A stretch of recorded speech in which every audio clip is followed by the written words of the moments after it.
were having so much news of our own at that time that the effects in America found little room in newspapers already straitened by a paper shortage. Newscasts, however, told that they were having their own troubles over there. California's climate was no longer problem number one. In addition to the difficulties that were facing ports and seaboard cities all over the world, there was bad coastline trouble in the south of the United States. It ran almost all the way around the Gulf from Key West to the Mexican border. In Florida, owners of real estate began to suffer once again as the Everglades and the swamps spilt across more and more country. Across in Texas, a large tract of land north of Brownsville was gradually disappearing beneath the water. Still worse hit were Louisiana and the Delta. The enterprise of Tin Pan Alley considered it an appropriate time to revive the plea, "River, stay away from my door," but the river did not, nor over on the Atlantic coast did other rivers in Georgia and the Carolinas. But it is idle to particularize.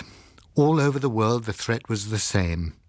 The chief difference was that in the more developed countries, all available earth-shifting machinery worked day and night, while in the more backward it was sweating thousands of men and women who toiled to raise great levees and walls.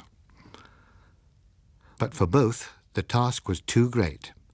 The more the level rose, the further the defences had to be extended to prevent outflanking.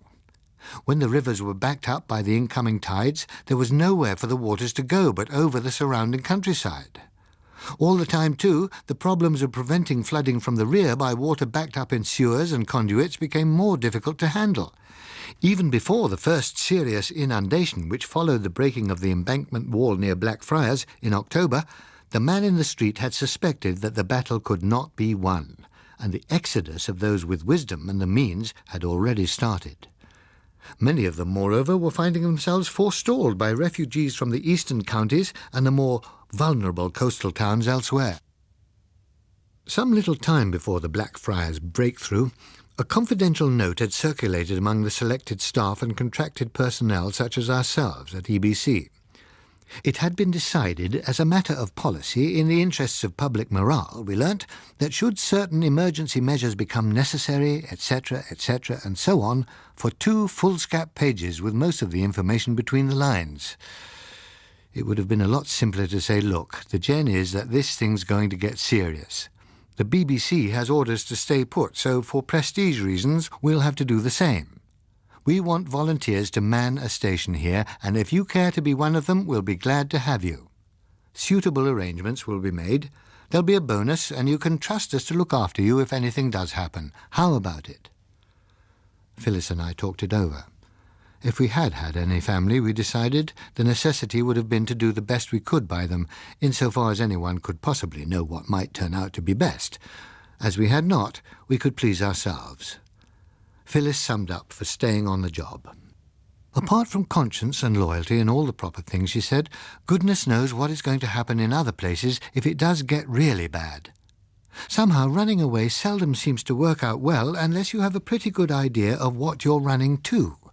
My vote is for sticking and seeing what happens. So we sent our names in, and were pleased to find that Freddie Whittier and his wife had done the same. After that, some clever departmentalism made it seem as if nothing were happening for a while. Several weeks passed before we got wind of the fact that EBC had leased the top 2 floors of a large department store near Marble Arch, and were working all out to have them converted into as near a self-supporting station as was possible. I should have thought, said Phyllis, when we acquired this information, that somewhere higher, like Hampstead or Highgate, would have been better. Neither of them is quite London, I pointed out. Besides, EBC probably gets it for a nominal rent for announcing each time, "This is the EBC calling the world from Selvages." Goodwill advertising during the interlude of emergency. Just as if the water would just go away one day, she said. Even if they don't think so, they lose nothing by letting EBC have it, I pointed out. By that time, we were becoming highly level conscious, and I looked the place up on the map. The 75-foot contour line ran down the street and on the building's western side. How does that compare with the arch-rival, wondered Phyllis, running her finger across the map. Broadcasting House appeared to be very slightly better off. About 85 feet above mean sea level, we judged. She said. Well, if there is any calculation behind our being on the top floors, they'll be having to do a lot of moving upstairs too. Gosh, he added, glancing over to the left of the map, look at their television studios. Right down on the 25-foot level. There'll be a lot of helter-skelter back to Ali Pali, I should think. In the weeks just before the breakthrough, London seemed to be living a double life. Organisations and institutions were making their preparations with as little ostentation as possible. Officials spoke in public with an affected casualness of the need to make plans just in case, and then went back to their offices to work feverishly on the arrangements. Announcements continued to be reassuring in tone. The men employed on the jobs were for the most part cynical about their work, glad of the overtime pay, and curiously disbelieving. They seemed to regard it as a stunt which was working nicely to their benefit. Imagination apparently refused to credit the threat with any reality outside working hours. Even after the breakthrough, the alarm was oddly localized with those who had suffered. The wall was hurriedly repaired, and the exodus was still not much more than a trickle of people. Real trouble came with the next spring tides. There was plenty of warning this time in the parts likely to be most affected. The people took it stubbornly and phlegmatically. They'd already had experience to learn by. The main response was to move possessions to upper stories and grumble loudly at the inefficiency of authorities who were incapable of saving them the trouble involved. Notices were posted giving the times of high water for 3 days, but the suggested precautions were couched with such a fear of promoting panic that they were little heeded. The first day passed safely. On the evening of the highest water, a large part of London settled down to wait for midnight and the crisis to pass, in a sullenly bad-tempered mood. The buses were all off the streets, and the underground had ceased to run at 8 in the evening, but plenty of people stayed out and walked down to the river to see what there was to be seen from the bridges. They had their show. The smooth, oiled surface of the river crawled slowly up the piers of the bridges and against the retaining walls. The muddy water flowed upstream with scarcely a sound, and the crowds too were almost silent, looking down on it apprehensively. There was no fear of it topping the walls. The estimated rise was 23 feet 4 inches, which would leave a safety margin of 4 feet to the top of the new parapet. It was pressure that was the source of anxiety. From the north end of Waterloo Bridge, where we were stationed this time, one was able to look along the top of the wall, with the water running high on one side of it, and to the other the roadway of the embankment, with the street lamps still burning there, but not a vehicle or a human figure to be seen upon it. Away to the west, the hands on the Parliament clock tower crawled round the illuminated dial. The water rose as the big hand moved with insufferable sloth up to 11 o'clock. Over the quiet crowds, the note of Big Ben striking the hour came clearly downwind. The sound caused people to murmur to one another. Then they fell silent again. The hand began to crawl down 10 past, a quarter, 20, 25. Then, just before the half hour, there was a rumble somewhere upstream. A composite crowd voice sound came to us on the wind. The people about us craned their necks and murmured again. A moment later we saw the water coming. It poured along the embankment towards us in a wide, muddy flood, sweeping rubbish and bushes with it, rushing past beneath us. A groan went up from the crowd. Suddenly there was a loud crack and a rumble of falling masonry behind us as a section of the wall close by where the Discovery had formerly been moored collapsed. The water poured through the gap, wrenching away concrete blocks so that the wall crumbled before our eyes and the water poured in a great muddy cascade onto the roadway. Before the next tide came, the government had removed the velvet glove. Following the announcement of a state of emergency came a standstill order and the proclamation of an orderly scheme of evacuation. There is no need for me to write here of the delays and muddles in which the scheme broke down. It is difficult to believe that it can have been taken seriously even by those who launched it. An unconvincing air seemed to hang over the whole affair from the beginning. The task was impossible. Something perhaps might have been done had only a single city been concerned, but with more than 2/3 of the country's population anxious to move on to higher ground, only the crudest methods had any success in checking the pressure, and then not for long. But though it was bad here, it was still worse elsewhere. The Dutch have withdrawn in time from the danger areas, realizing that they had lost their centuries-long battle with the sea. The Rhine and the Maas had backed up in flood over square miles of country. A whole population was trekking southward into Belgium or southeast into Germany. The North German plain itself was little better off. The Ems and the Weser had widened out too, driving people southward from their towns and farms in an increasing horde. In Denmark, every kind of boat was in use, ferrying families to Sweden and the higher ground there. For a little time we managed to follow in a general way what was happening, but when the inhabitants of the Ardennes and Westphalia turned in dismay to save themselves by fighting off the hungry, desperate invaders from the north, hard news disappeared in a morass of rumour and chaos. All over the world the same kind of thing must have been going on, differing only in its scale. At home, the flooding of the eastern counties had already driven people back on the Midlands. Loss of life was small, for there had been plenty of warning. Real trouble started on the Chiltern Hills, where those already in possession organised themselves to prevent their being swamped by the two converging streams of refugees from the east and from London. Within London, too, the same pattern was taking shape on a smaller scale.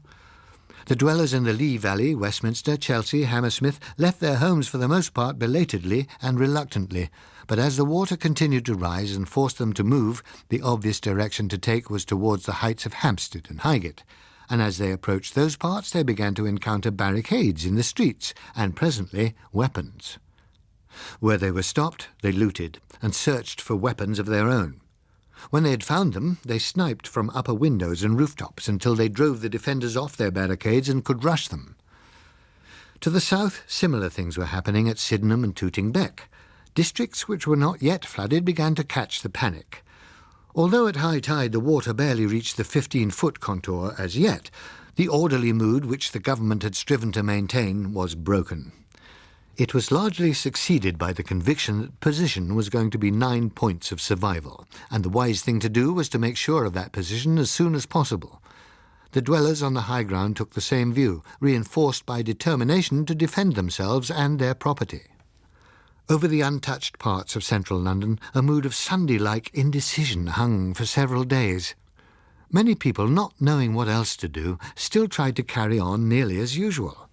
The police continued to patrol. Though the underground was flooded, plenty of people continued to turn up at their places of work. And some kinds of work did continue, seemingly through habit or momentum. Then, gradually, lawlessness seeped inwards from the suburbs, and the sense of breakdown became inescapable. Failure of the emergency electric supply one afternoon, followed by a night of darkness, gave a kind of coup de grace to order. The looting of shops, particularly food shops, began and spread on a scale which defeated both the police and the military. We decided it was time to leave the flat and take up our residence in the new EBC fortress.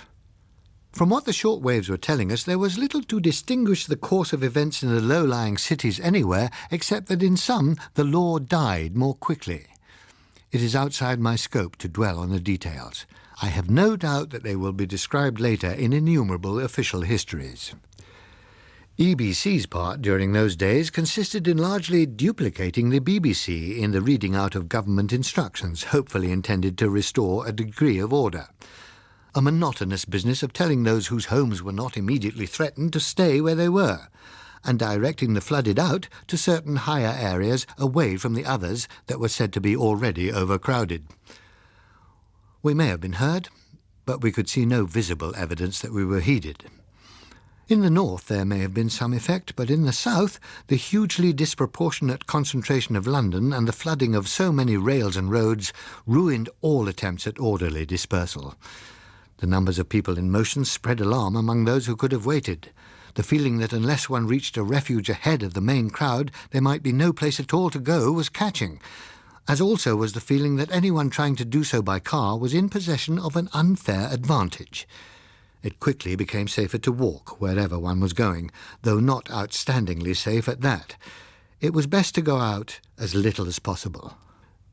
The existence of numerous hotels and a reassuring elevation of some 700 feet above normal sea level were undoubtedly factors which influenced Parliament in choosing the town of Harrogate in Yorkshire as its seat.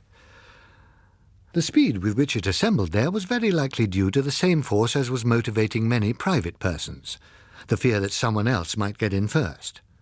To an outsider, it seemed that a bare few hours after Westminster was flooded, the ancient institution was performing with all its usual fluency in its new home. Questions were being asked regarding the bomb the Bathies policy in the Arctic, and whether it was not an observed fact that the extensive use of hydrogen and other fissile material bombs in that region was hastening the disintegration of the ice fields without producing any patently deterrent effects on the originators of the trouble. Were we not, in fact, working there to our own disadvantage? The First Lord thought that this was probably so. The House had taken the decision to bomb against expert advice. In answer to a further question, the Foreign Secretary stated that a cessation of bombing now by our forces would make little difference, since his information was that the Russians were delivering a greater weight of bombs in their sector than we were in ours, or rather than our American allies were with ourselves. Asked the reason for this sudden Kremlin right-about, he replied, "From sources which it would be unwise to disclose, we understand that the Russians are showing a greater appreciation of the situation than they have hitherto. It appears that floods in Karelia and the marshes south of the White Sea are extensive and growing worse rapidly. Further to the east lies an inlet of the Arctic Sea called the Gulf of Ob. To the south of it stretches an immense area of marshland now in the process of inundation. If the rise in the water level continues, it is likely that we shall see the formation in central Russia of a great inland sea, possibly larger than Hudson Bay, a feature doubtless more familiar to members of this House than is the Gulf of Ob." We began to hear a lot of Harrogate and district, and it became obvious that a great deal of preparation had been done in the area.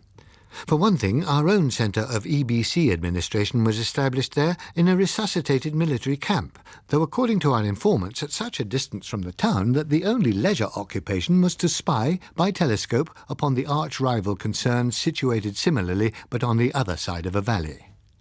As for ourselves, we began to shake down into a routine. Our living quarters were on the top floor, offices, studios, technical equipment, generators, stores, etc. on the floor beneath. A great reserve of diesel oil and petrol filled large tanks in the basement where it was pumped as necessary. Our aerial systems were on roofs 2 blocks away, reached by bridges slung high over the intervening streets.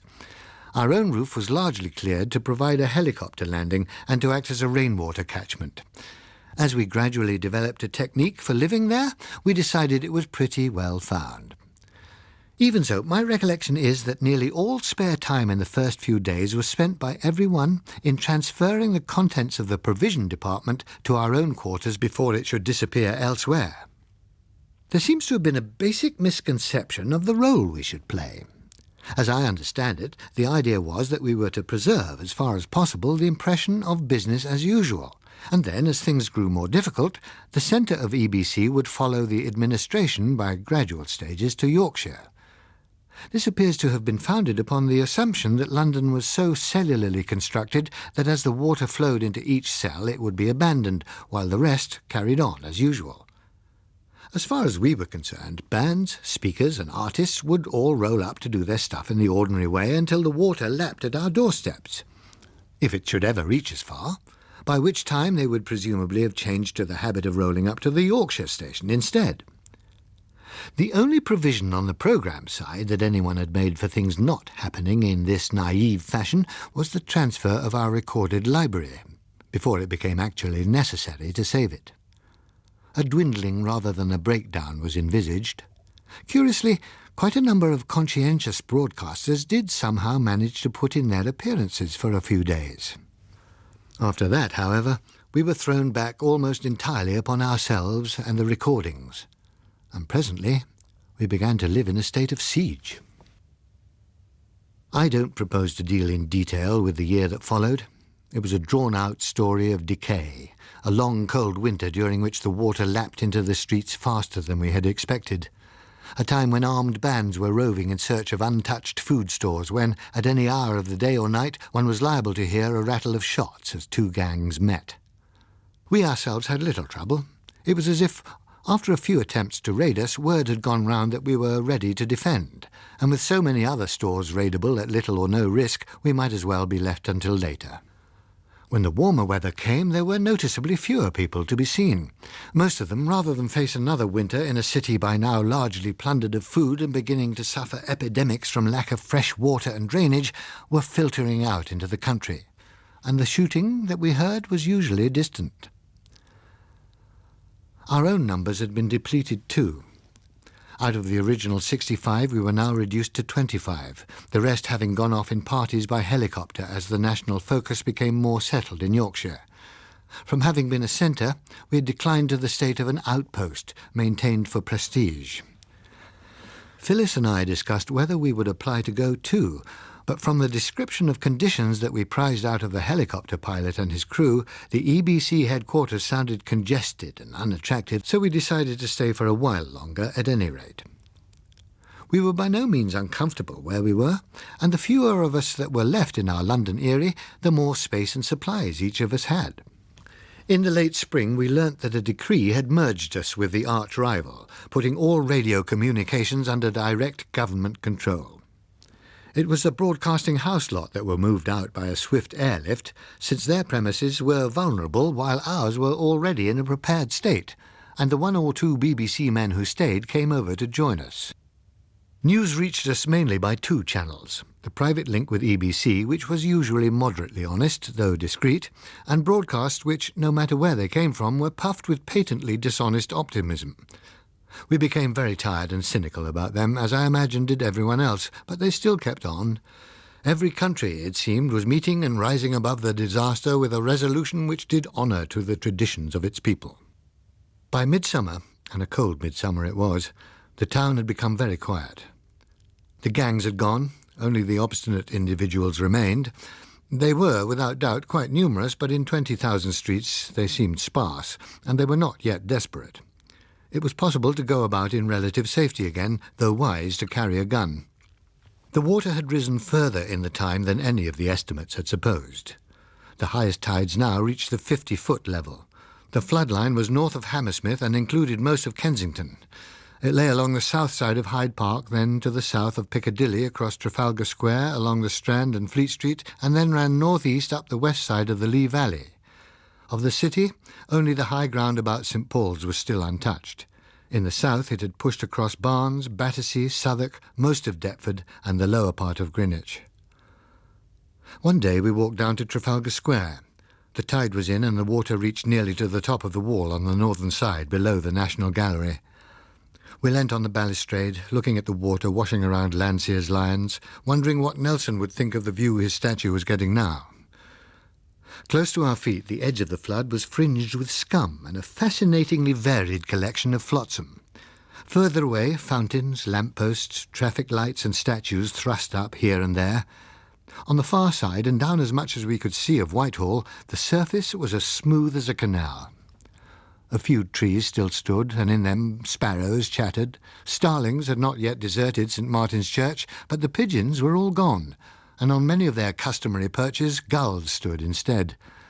We surveyed the scene and listened to the slip-slop of the water in the silence for some minutes. Then I asked, "Didn't somebody or other once say, 'This is the way the world ends,' not with a bang but a whimper?" Phyllis looked shocked. "Somebody or other?" she exclaimed. "That was Mr. Eliot." "Well, it certainly looks as if he had the idea that time," I said. "It's the job of poets to have the idea," she told me. It might also be that it is the job of poets to have enough ideas to provide a quotation for any given set of circumstances, but never mind. On this occasion, let us honour Mr. Eliot, I said. Presently, Phyllis remarked, "I thought I was through a phase now, Mike. For such a long time it kept on seeming that something could be done to save the world we're used to, if we could only, and out what.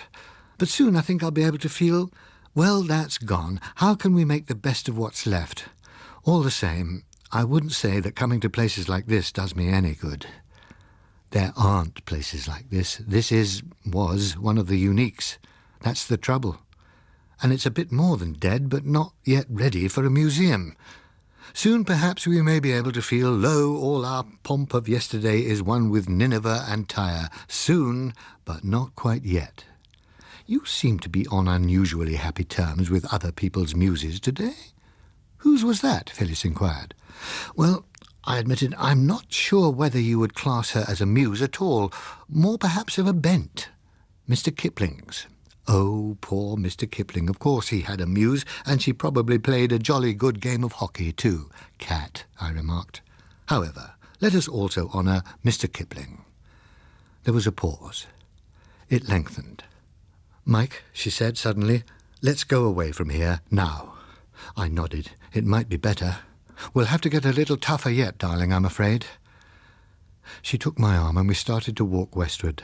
Halfway to the corner of the square, we paused at the sound of a motor. It seemed improbably to come from the south side. We waited while it drew closer.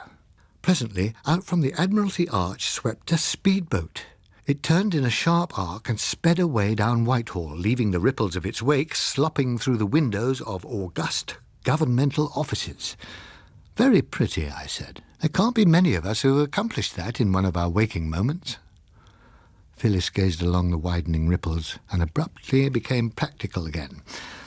"I think we'd better see if we can't find one of those," she said. "It might come in useful later on." The rate of rise continued to increase. By the end of the summer, the level was up another 8 or 9 feet. The weather was vile and even colder than it had been at the same time the previous year. More of us had applied for transfer, and by mid-September we were down to 16. Even Freddie Whittier had announced that he was sick and tired of wasting his time like a shipwrecked sailor and was going to see whether he could not find some useful work to do.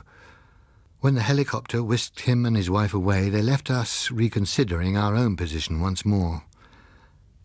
Our task of composing never-say-die material on the theme that we spoke from and for the heart of an empire bloody but still unbowed was supposed, we knew, to have a stabilizing value even now, but we doubted it. Too many people were whistling the same tune in the same dark. A night or two before the Whittiers left, we had had a late party where someone in the small hours had tuned into a New York transmitter. A man and a woman on the Empire State Building were describing the scene. The picture they evoked of the towers of Manhattan standing like frozen sentinels in the moonlight while the glittering water lapped at their lower walls was masterly, almost lyrically beautiful. Nevertheless, it failed in its purpose. In our minds, we could see those shining towers. They were not sentinels, they were tombstones. It made us feel that we were even less accomplished at disguising our own tombstones, that it was time to pull out of our refuge and find more useful work. Our last words to Freddie were that we would very likely be following him before very long. We had still, however, not reached the point of making definite application when he called us up on the link a couple of weeks later. After the greetings, he said, "This isn't purely social, Mike. It is disinterested advice to those contemplating a leap from the frying pan. Don't." "Oh," I said, "what's the trouble?" "I'll tell you this. I'd have an application in for getting back to you right now, if only I had not made my reasons for getting out so damned convincing. I mean that." "Hang on there, both of you." "But," I began. "Wait a minute," he told me. Presently his voice came again. "OK, no monitor on this, I think. Listen, Mike, we're overcrowded, underfed, and in one hell of a mess. Supplies of all kinds are right down, so's morale. The atmosphere's like a lot of piano strings. We're living virtually in a state of siege here, and if it doesn't turn into active civil war in a few weeks, it'll be a miracle. The people outside are worse off than we are, but seemingly nothing will convince them that we aren't living on the fat of the land. For God's sake, keep this under your hat, but stay where you are, for Phil's sake, if not for your own." I thought quickly. If it's as bad as that, Freddie, and you're doing no good, why not get back here on the next helicopter? Either smuggle aboard, or maybe we could offer the pilot a few things he'd like. All right, there certainly isn't any use for us here. I don't know why they let us come along. I'll work on that. Look for us next flight. Meanwhile, good luck to you both. Good luck to you, Freddie, and our love to Lynn, and our respects to Bocker, if he's there and nobody's slaughtered him yet. Oh, Bocker's here. He's now got a theory that it won't go much over 125 feet and seems to think that's good news. Well, considering he's Bocker, it might be a lot worse. Bye. We'll be looking forward to seeing you. We were discreet. We said no more than that we had heard the Yorkshire place was already crowded, so we were staying. A couple who had decided to leave on the next flight changed their minds too. We waited for the helicopter to bring Freddie back. The day after it was due, we were still waiting. We got through on the link. They had no news except that it had left on schedule. I asked about Freddie and Lynn. Nobody seemed to know where they were. There never was any news of that helicopter. They said they hadn't another that they could send. The cold summer drew into a colder autumn. A rumour reached us that the sea tanks were appearing again for the first time since the waters had begun to rise. As the only people present who had had personal contact with them, we assumed the status of experts, though almost the only advice we could give was always to wear a sharp knife and in such a position that it could be reached for a quick slash by either hand. But the sea tanks must have found the hunting poor in the almost deserted streets of London, for presently we heard no more of them. From the radio, however, we learnt that it was not so in some other parts. There were reports soon of their reappearance in many places where not only the new shorelines but the collapse of organisation made it difficult to destroy them in effectively discouraging numbers.